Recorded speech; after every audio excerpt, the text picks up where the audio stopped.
ఎన్ని దేవాలయాలలో మొత్తం ప్రభుత్వము బాధ్యత తీసుకొని చేయబోతా ఉంది, మొత్తానికి కార్యక్రమాలు అక్కడ పర్యవేక్షణ చూసుకోబోతా ఉంది? మొత్తం ఇప్పుడు హైదరాబాద్ జంట నగరాల్లో దాదాపు 3000 పైన అమ్మవారి దేవాలయాలు ఉన్నట్టుగా గుర్తించడం జరిగింది ఎండోమెంట్స్ డిపార్ట్మెంట్ ద్వారా. సో వాటిలో అన్నిటికి కూడా ప్రభుత్వ పరంగా ఆర్థిక సహకారం అందించడం, ఆ యొక్క దేవాలయాల అలంకరణకు ఉపయోగించడం ఒకవైపు అయితే, దాదాపు ఒక 300 పైన టెంపుల్స్లో department of language and culture, మన భాషా సాంస్కృతిక శాఖ ద్వారా వివిధ రకాల సాంస్కృతిక, భక్తి, ఆధ్యాత్మిక కార్యక్రమాలు నిర్వహించడం జరుగుతుంది. సో దీంట్లో ఎట్లా అంటే కొన్నేమో రోడ్ షోకు సంబంధించినవి ఉంటాయి, అంటే ఊరేగింపుకు సంబంధించిన కార్యక్రమాలు ఉంటాయి, కొన్నేమో స్టేజ్ మీద, డయాస్ మీద. ఇప్పుడు ప్రధానంగా ఉదాహరణకి లాల్ దర్వాజా సింహవాహిని టెంపుల్ ఉంది. అక్కడ దాదాపు ఒక 4 రోజుల పాటు ఒక అద్భుతమైన పెద్ద డయాస్ వేస్తారు. వేసి ఆ డయాస్లో ఎవ్రీడే ఏదో ఒక కార్యక్రమం, భక్తి ఆధ్యాత్మికత కూడిన కార్యక్రమం, లేదా orchestra, folk devotional orchestra. So అంటే ఫోక్ స్టైల్లో ఉండే డివోషనల్, ఎందుకంటే ఇది గ్రామీణ ప్రాంతానికి సంబంధించిన మాతృదేవతలకు సంబంధించింది, గ్రామ దేవతలకు సంబంధించింది కనుక అది మైసమ్మను, మల్లమ్మను, ఎల్లమ్మను, మారమ్మను, సో వీళ్ళందరినీ కొలిచే సంప్రదాయాలు కనుక ఆ సంప్రదాయానికి అనుకూలంగా ఉండే విధంగా ఉండే పాటలతో, నృత్యాలతో, నాట్యాలతో ఈ స్టేజ్ ప్రోగ్రామ్స్ రూపొందిస్తున్నాం. దాంతోపాటు ఊరేగింపు కొన్ని, ఇప్పుడు మనకు ప్రధానంగా ఏంటంటే బంగారు బోనం ఊరేగింపు అని ఉంటుంది. సో సప్తమాతృకలను తీసుకొని బంగారు బోనం ఊరేగింపు ఉంటుంది. బంగారు బోనాన్ని ఒక వైభవంగా తీసుకెళ్ళాలి.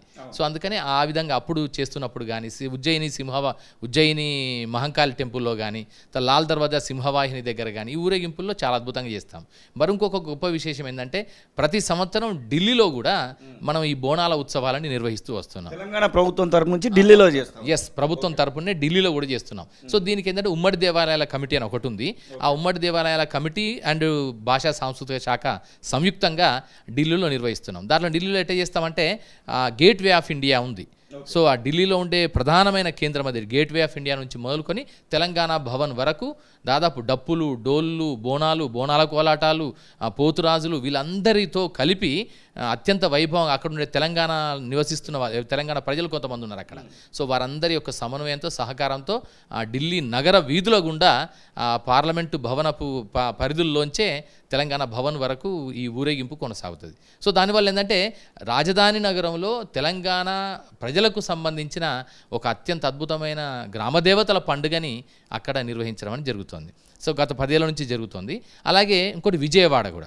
విజయవాడలో కనకదుర్గ తల్లి అమ్మవారి రూపమే కనుక అక్కడ కూడా మొత్తం ఊరేగింపులాగా కింది నుంచి, అంటే దేవాలయం ఇంద్రకీలాద్రి పర్వతంలో దిగువ నుంచి పై వరకు ఊరేగింపుతో తీసుకెళ్లడం, దానికి సంబంధించి ఆర్టిస్టులను, కళాకారులందరినీ పెట్టడం ద్వారా అమ్మవారిని అక్కడి వరకు తీసుకెళ్ళి ఒక పూజా ఉత్సవాలు చేయడం జరుగుతుంది. సో దగ్గర కూడా మనకు టెంపుల్ ఉంటుంది, భాగ్యలక్ష్మి అమ్మవారి టెంపుల్. అక్కడ కూడా ఏర్పాట్లు జరుగుతూ ఉన్నాయి, 10 ఏళ్ళ నుంచి జరుగుతూనే ఉన్నాయి. ఈ సంవత్సరం ఏమైనా ఇంకా చూడొచ్చు అంటారా? కరెక్ట్గా అక్కడ ప్రతి సంవత్సరం కూడా అక్కడ మనం ఒక పెద్ద స్టేజ్ వేస్తాము.